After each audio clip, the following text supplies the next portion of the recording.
It's time for a Hot 97 Morning Show special investigative report. We're sitting here with a young man by the name of Marcus Jeter. He's retiring after this season. And no, that's Derek Jeter, and they're not related. What? Yes. What the hell am I doing here? No, you're here because this young man was just put in a bit of a quagmire, a pickle, because... We'll start your story, Marcus. You're from Bloomfield, New Jersey, and you had a run-in with the cops, but they were lying. Yeah. I'm really from East Orange, originally. I live in Bloomfield now. It started with one night I was coming home from the club. You're a DJ. I'm a DJ. Yeah. Yeah. What's your DJ name? Instagram at one DJ Nugget, the number one DJ Nugget. Of course it is. DJ Nugget. Yeah. Unfortunately, you had to get popping this way, but fortunately, you got out of the predicament. But you coming home from the club. All right, take us through it. Coming home from the club. Me and my girlfriend get in an argument, late night club stuff, you know how it go. It got a little heated, extra. No, nothing physical. Her little sister was downstairs and she heard us arguing, so she had called the cops. The cops get to the house, and as they're in the front door, I'm going out the back door. My girl opens the door and tells the cops, we had an argument, my little sister called. It was nothing serious. He's actually leaving, she was referring to me. As I'm coming down the driveway, I went out the back door. I'm driving down the driveway. Now, did you go out the back door because the cops were at the front? Well, I was going out the back door as they were coming in the front. So you wasn't running from the cops? No, I wasn't running from the cops. My car was in the back. We got a driveway that goes to the back. So, okay. I get in the truck. I coming down the driveway and I see the officers at the end of the driveway. So the officer stops me, and he says, "You all right?" I said, "Yeah." Now at the same time, the one officer is stopping me. There's another officer at the door talking to her, and she's like, "Oh, he's everything's cool. He was just leaving. Nothing crazy. My little sister called. It was nothing crazy." So and real quick, your guys' fight was intense, but it wasn't like. This wasn't the end of the relationship or anything. And she knew that. She knew this was just a bad fight. Yeah, it was just a bad fight. Nothing physical. We've been together for a long time. It was just one of those nights. One of those nights. And as I'm at the end of the driveway, the cop says to me, "Are you good?" I said, "Yeah, I'm good." He says, "You sure?" I said, "Yeah, I'm sure." He says, "You sure? You okay?" I said, "Yeah, I'm okay. I'm leaving. I just want to get out of here. Just don't want to be in the house right now." So he's like, "Okay." And he turns around and walks away. Okay. So I said, "Okay, fine." And I took off down the driveway, pulled out, made a left out the driveway, and proceeded, on my way. Perfect. And, it's a little wild. I had to make a couple of turns to get onto the parkway. The parkway is not too far from the house. I get on the parkway, and as I'm on the parkway, I just see some police lights coming up behind me. So once the cop gets right behind me and I realize he's pulling me over, I pulled over. Not speeding. You're not speeding. I wasn't speeding. And by the way, Marcus Jeter's here. This is on the video, so you can see all this on the video. Not the him leaving the house. Right. Actually, no. Yeah, you can see them leaving the house on the house. police cams. And they're not following him.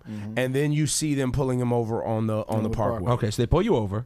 So they put me over on the parkway, and the first thing I do, I went to roll the window down, thinking they're gonna ask me for my license registration, stuff like that. As soon as I go turn my head to look out the window, I see the cop has a gun pointed at me. What? So as soon as he did that, I'm sitting there arguing. I'm like, "Hey, put your gun away." It's like, "You just pulling me over. You're not asking me for my license registration, nothing." And he's like, "Get the fuck out the car." I can say that, right? Yeah, go ahead. They're like, "Get out the car, get out the car." So as I'm sitting in there, I said, "No, I'm not getting out the car." I rolled the window back up, and I said, "Call my lawyer." I put my hands up, and the funny thing was I had my phone in my hand, and I dropped my phone because as I look to the right, I see the other officer with a shotgun pointed at me. So I dropped the phone while my hands was up in the car because I didn't want them, to start thinking it was something else. Yeah, don't get confused. It's just the phone. Samsung Galaxy or something. So I dropped the phone, and I'm just sitting in there, and they they still got the guns pointed at me, and they cursing at me, telling me to get out the car. I said, "I'm not getting out the car." I said, "Call my lawyer." So as I'm sitting there, they start trying to open the doors, pull on the doors, see if they open. Nothing happens. So I guess at that point they call for backup. And as I'm sitting there, I see another car coming on the opposite side of the Garden State Parkway.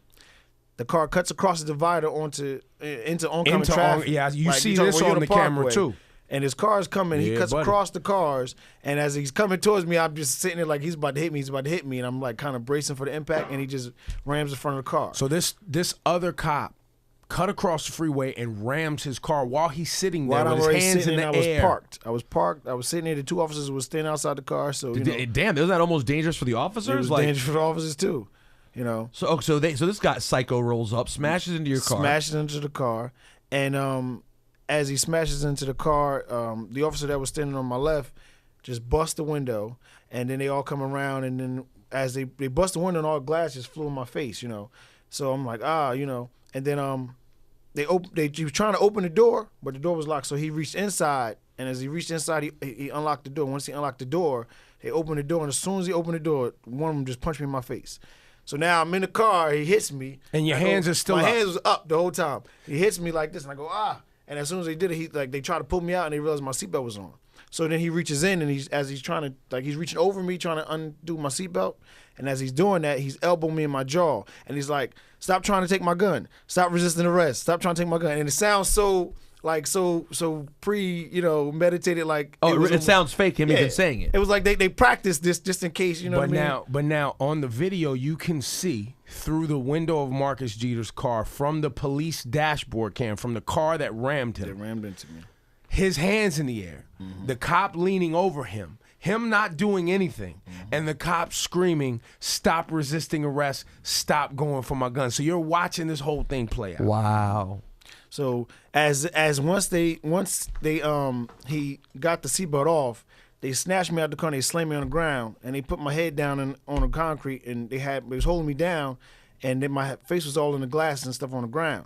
And at the same time, there's three of them, they big guys, so they already had my hands behind my back, and he's hit me on the top of the head saying, stop resisting arrest, stop trying to take my gun, stop resisting arrest. As he hit me on the top of the head, I think he had like a flashlight or a baton, something in his hand he was hitting me with. So once they did that and they got me up off the ground, I was handcuffed already. They slammed me on the back of the police car and, searched my pockets, took all my stuff out, and I'm just sitting there the whole time and said, I did nothing wrong. So right as he was walking me to the back of the police car to put me in the back of the police car, now mind you, I'm already handcuffed. He gives me one more blow to the head with the flashlight, whatever he had in his hand. And then he put me in the police car. So they go to the take me to the police department. I'm in the police department. They fingerprint me. They put me in the cell. Now I'm bleeding all over. I got blood all over the place. They then have some nurses come in and like try to clean me up and clean my wounds out and stuff like that. Then they leave. So now I'm in the cell for the whole time. Nobody coming in. Nobody said nothing to me. Nobody bothered me. Until I guess about an hour or two later, they pulled me out to ask me some I had to do some more questioning or something like that. So as I'm sitting there now, I asked them if I could use the phone. They said, yeah, you can use the phone. And I asked them, I said, well, what am I being charged with? And they said, oh, it's something domestic. So when they let me use the phone, I called my girl. I said, well, I'm locked up. They got me in Bloomfield. And as I'm sitting on the phone with her, the officer goes, oh, that's not your girlfriend you're on the phone with. I said, why? He's like, you can't be on the phone with her because this is domestic violence. You got to hang up the phone. So he made me hang up the phone. That's not a real law. Exactly what I was thinking. So that can't be real. He made me hang up the phone, and they put me back in the cell. So I'm in the cell now. All the rest of the night, I'm just laying in there. Then towards earlier that afternoon, two new officers that's on, I guess the shift change, come to transport me to the county. So they come into the cell, and they have my bag. You can see where my property was in it, and I seen that they had my insurance card and my registration card in there. So I said to the officer, I say, it was like a veteran officer. He had tattoos all over, his arm and stuff. I said, can I have somebody come pick my property up from here? Because I seen that if they towed my truck, I knew that if they towed my truck, they would have to have, my girl would have to have the insurance card and registration to get it out, the pound. Yeah. And he goes, oh no, we don't let nobody do that. We don't let nobody do that. I said, okay, fine, no problem. So he put me in a police car, and the officer that was driving, he was like a rookie. So as he puts me in first, and he gets in the car, the driver's seat. And the other officer, the vet, he's over by the boxes trying to get their guns out, whatever. And as I'm sitting in the police car, the rookie turns around, he says, yo, what did you do last night? And I looked at him like, what do you mean, what did I do? I said, what do you charge me with? And then as I'm saying that to him, the vet officer gets in the car, and he turns around and he says to me, he says, I heard you got beat up before Bloomfield got there last night. This is what he says to me. And I said, your fellow officers beat me up. He says, nah, we wouldn't do that. Bloomfield wouldn't do that. And I said, all right, I ain't saying nothing else. And I sat in the car. They took me down to the county. Now, I was so beat up and bad looking that when I got to the county, they walked me into the door. The COs that was sitting at the desk looked at me and said, "Did you go to the hospital?" I said, "No, I didn't go to the hospital." And he looked at the two officers. He said, "Did you guys take him to the hospital?" And they said, "Oh, no, he signed a refusal." So then they looked at me and said, "Did you sign a refusal?" I said, "I never signed nothing." So as they were standing there, they called the CO called the nurse and the doctor from the county. And they came over and they started checking me out and they said, "Oh, we can't take him in because he has to go to the hospital first and they have to get cleared from the hospital before we can take him in." So as I'm sitting there, the nurse and doctor checking me out, and then the officers will go. They say, "Oh, well, we're gonna have him fax over a copy of the letter that he signed to not go to the hospital." So we was there for about 5-10 minutes, and they couldn't get, for some reason, you hadn't signed anything. It didn't exist. So. Yeah, they couldn't get the paper where I signed for refusing to do that. So they the doctor says, "Oh, you got to take him." So now I already knew that it was going to be an issue. I felt like, okay, now they're going to be all upset and whatever. So we get back in the police car, and as soon as we get in the police car, the veteran officer turns around. He says, "You fucking pussy, you gay prick, you know what you're doing. You just don't want to sit in the cell for these extra 2 hours. You know what the fuck you doing." And I'm just sitting there, and I ain't say nothing. So he took me to the hospital. They did the x-rays, and they did all this stuff. And my ear kept bleeding. They couldn't stop my ear from bleeding. So we were in there for about an hour and a half, and he's pacing around the whole time, like, "Oh, this is some bullshit. This is some bullshit." So as we right when the doctor wanted to give me a stitch in my ear, he goes, "Well, it's time to go. We can't wait for this any longer."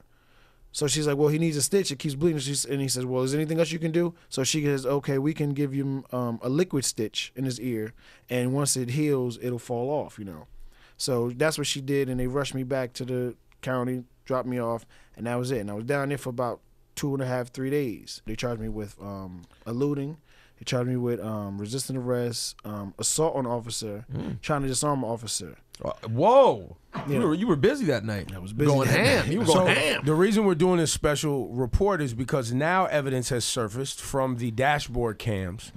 We're here with Marcus Jeter, who was almost behind bars on some serious charges. The dashboard cams have come out from the Bloomfield So police. how did that come out? How did those come out? So, well, okay, so I get bailed out. They told me my bail was $30,000, so they had to go get a bonds. I get bailed out. The day I get bailed out, I have a couple of friends that are officers in East Orange Police Department. I gave him a call. I said, "Listen, this is what happened. What do you think I should do?"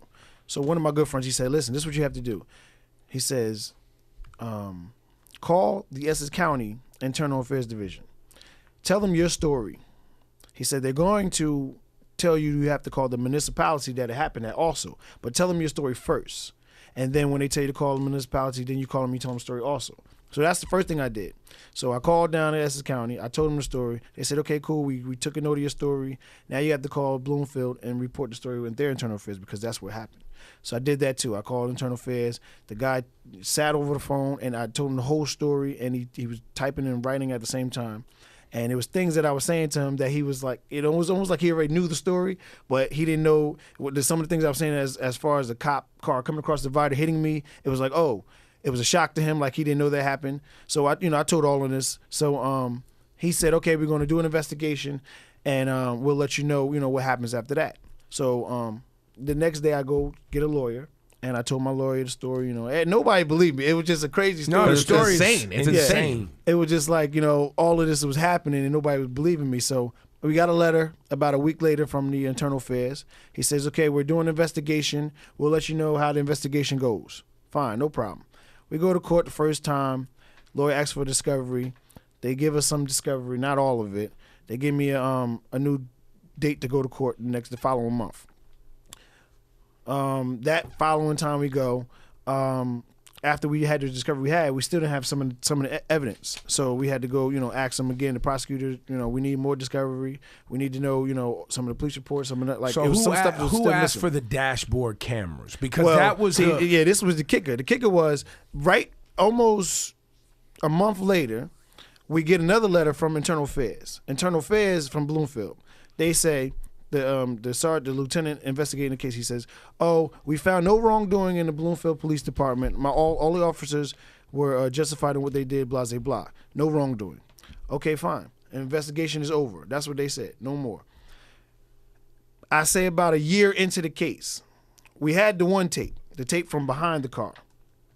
So when I got my first plea, the plea was 5 years. This was what the prosecution gave me. 5 years with the tape from behind the car.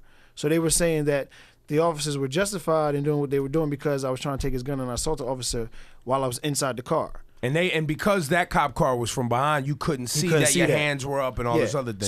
So they were trying to base the story off, okay, well, if you were hitting him in the car trying to take his gun inside the car when he pulled you out and he was beating you up, they were justified for doing that, you know. And that was the whole thing. So they offered me 5 years, and this prosecutor would not come off this 5 years. So every month I was going to court, and we were trying to figure out ways to get around this. Mm-hmm. And, you know, she's like, well, you can go to trial. You go to trial. Now you're looking at, you know, the max time, just 8 to 10 years if you're found guilty, you know. And even with this tape, this is what she was offering me 5 years as a plea. So we're sitting in my lawyer's office one day, and me and my lawyer going through the papers work, and he notices there's a log sheet for the videotapes, right? Because when the incident happens, they have to take the tapes out of each car. Now, it was 3 cars, but it was only 2 cars had video going. Mm-hmm. Talk about it. Mm-hmm. So you had the one tape, a detective signed for, and that was the tape that we had in our possession. Then there's another tape, somebody signed for it, but we didn't have that tape. So he's like, well, we got to bring this up, you know. So he took that paper. We went to court that following time, and as we're in court, he says to the prosecutor, he says, listen, he says, there's another videotape, and it shows in our log. No, she goes, oh, what do you mean? You know, we got all evidence. He says, no, there's another videotape. So he shows the paper, and she sees, okay, well, maybe we got to try to find this discovery. Mm-hmm. So he says, okay, go ahead, get discovery. She gives another court date. When he leaves court that day, my lawyer's a great lawyer, Stephen Brown, out of East Orange. He leaves court, and he says, I'm going to put in an Oprah request. That's public information. Wait, Oprah got something to do with it? It's an Oprah movie. No wonder you got off. But it's something called an Oprah request where it's public information, and if you have to request it, and they have to give it to you. And what happened was he put it through to the Bloomfield Police Department, and it just so happens that they had the tape, and he was able to get the tape. So now he got the tape. We go to court. Now he didn't even watch the tape yet. We go to court, and the prosecutor, you know, they call us up, and he says to the prosecutor, he says, were you able to get that other piece of tape evidence? And she says, oh, well, we tried, and they said it's no longer available. He looks at her, and he pulls it out of his jacket, and he says, look, I got the tape right here. And lying in court. What's her name? Her name was Nancy Hirsch. Mm-hmm. That was lying the prosecutor in the court. Bloomfield, New Jersey. Lying in court. So she said, oh, well, we have to review this tape, you know, and she told the judge, you know, we need some more time to review it. So we go downstairs and we pop the tape in, and this is a tape from the car that cut across the freeway, ran into your car, and is looking straight through the front window. And the first thing you see when the car hits me, you see my hands up like this. And you must have been sitting there smiling. I was sitting there smiling, and she goes, oh, well, I still don't see when they hit him, and I can't really tell, make out. Just keep so watching my lawyer the goes, tape, hold mama. on, just keep watching, and he slows it down, and then you can see how my face, you know, my head goes to the side like that. And then she goes, okay, well, this can't go to trial. This can't go to trial. We need to talk to the, you know, the officers, blah, blah, blah. And then she even tried to mention, okay, well, let's give him probation. My lawyer said, do you see this tape? If you're looking at what I'm looking at, we want all the charges to be dismissed. Because it wasn't only them charges I got. I also got like 10 tickets, driving traffic tickets, because they gave me speed, and they gave me, you know, everything that they can do. They did. To soup up their case to make it look better against me, you know. So, you know, she started offering probation. He said, no, we want everything dismissed. She said, well, I got to talk to my supervisor, blah, blah, blah. So they said, okay, fine. Give us another court date. They gave me another court date. We come back that following month. So I'm in court by myself. My lawyer was late. He was in another case. And as I'm sitting there, they called my name. They said, Mr. Jeter. I said, yeah, I'm here. And as I'm sitting there, there's a white guy sitting in front of me. And he turns around. He says, you're Mr. Jeter? I said, yeah, I'm Mr. Jeter. He says, where's your lawyer? I said, well, he's running late. He had another case. And then he unrolls his paper, and in the paper it says, Marcus Jeter versus State scheduled for dismissal. So I didn't know who this guy was, but I was sitting there and I started smiling. He said, come on, come in the hallway with me. So he come in the hallway and he said, call your lawyer. I called the lawyer. Then he grabs my phone and he says who he is. He was a supervising prosecutor of Essex County. He took over the case, and he said it's a mess. It was a mess. There to dead it. He was there to dead it, and he said he didn't want this to be going any further. He said they lied about stuff in the police report. They lied about internal affairs investigation. He said there was stuff missing. He said, I'm dismissing everything, and we don't have any room in our judicial system for officers like that. That's what he said.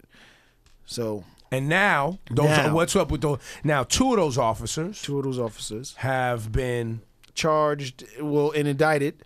One of them, the older one, the one that had the shotgun, he was the older one. They actually gave him a plea to falsifying police evidence or tampering. And he retired. And they gave him let him retire, which was a giveaway, And the other two are not copping out to anything. They pled not guilty.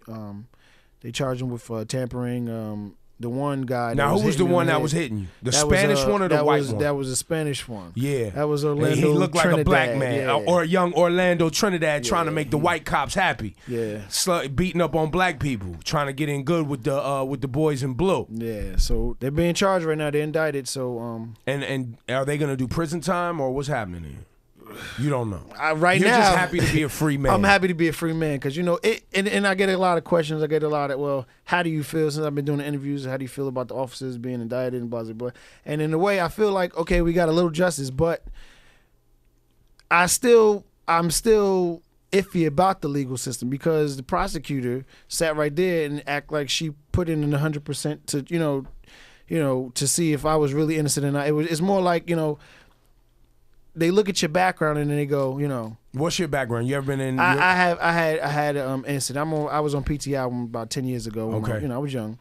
I got in a little trouble. How old are you now? I'm 30 now. You're 30 years old. So at 20, you made some mistakes. 20, I made a mistake. Just one mistake. Yeah, one mistake. So you got one thing on your record. Yeah, one and thing. Do you believe they saw you as an easy target? I think they did. And do you think it was racially motivated, or just because you were a young kid that they felt like they could zone in on? I think it's a little bit of both, But why they bother in the first place? I don't know. I you said why did they bother? Yeah, like why? Why didn't they just let him drive away when his girl wasn't mad at him? Because and he gets in the car. What was the point in the beginning? Because some police, not all, there's a lot of great police officers.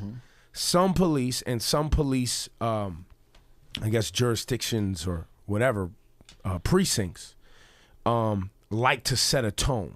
And Bloomfield's a small town in Jersey. And I believe that some of these small town police, they like to be known as being tough and setting a tone. And when they can set a tone on a young man, and it may not be race, right? But they want to get out here and set a tone, and they see you as an easy target. You may not know your rights, right? You got a couple of things on your rap sheet, like Marcus right here. They don't think, because of your past, they think, oh, okay, we can treat them any type of way.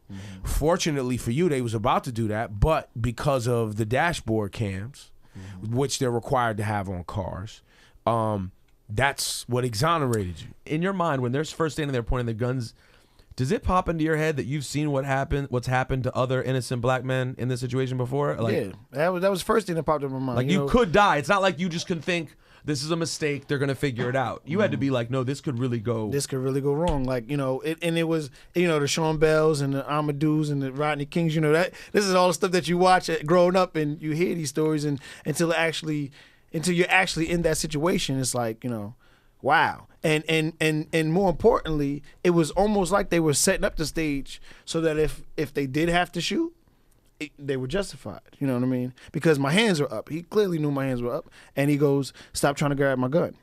So now you're like, "Damn, this set me up." They were setting up the stage so that if they did have to shoot me, it was. Yo, and for the people watching us and listening, make sure you watch this Marcus Jeter coverage and these tapes from these dashboard cams, because I salute you. Not only did you have a great awareness because of, like you said, seeing what happened with the Rodney King stories and the Sean Bells and the Amadou Diallo stories, but now as young men, we're not as easy of a target as we once were. Right, because of dashboard cams, because we know how to act in certain that you had your hands up, you wasn't making any erratic moves. They had guns in his face, they was punching him, and he kept his composure. But the other thing I want to point out is through all of this process took how long? Almost 2 years now. Damn, this was 2012. So 2 years of your life you have spent trying to keep from going to jail for something you didn't do, and you were victorious. It is crazy though, because then after you're sitting there with guns in your face, you had to survive that. Then you end up facing 5 years. You had to survive that. And they still got you for 2 years of your life. And that was a tough draw too. Just hearing them say the lowest plea was 5, and I was sitting there. And how could the my lowest girl plea be started 5? crying? You know, it was just crazy. You know. And you and your girl. And I'm trying. And now I got to live my life.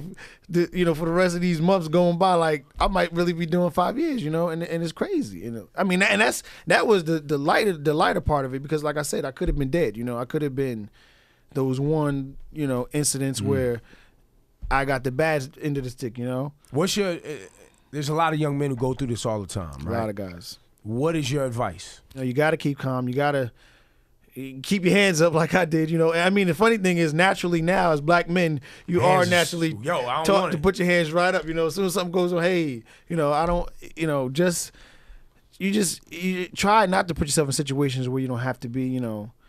You may get racial profiling. Just keep calm. Try not to be, a jerk. Try not to be an asshole to the cops, because a lot of times that can provoke stuff. And if your older sister is having a fight with her boyfriend, go upstairs and check and make sure. Don't just really dial 911. You can't just call 911. I know she just cared for her sister, but she should have opened the door and be like, "Y'all good? Oh, okay." Yeah, domestic calls get a lot of black men in trouble. Yeah, a lot of men in general. You can't just jump to the domestic call because voices get loud.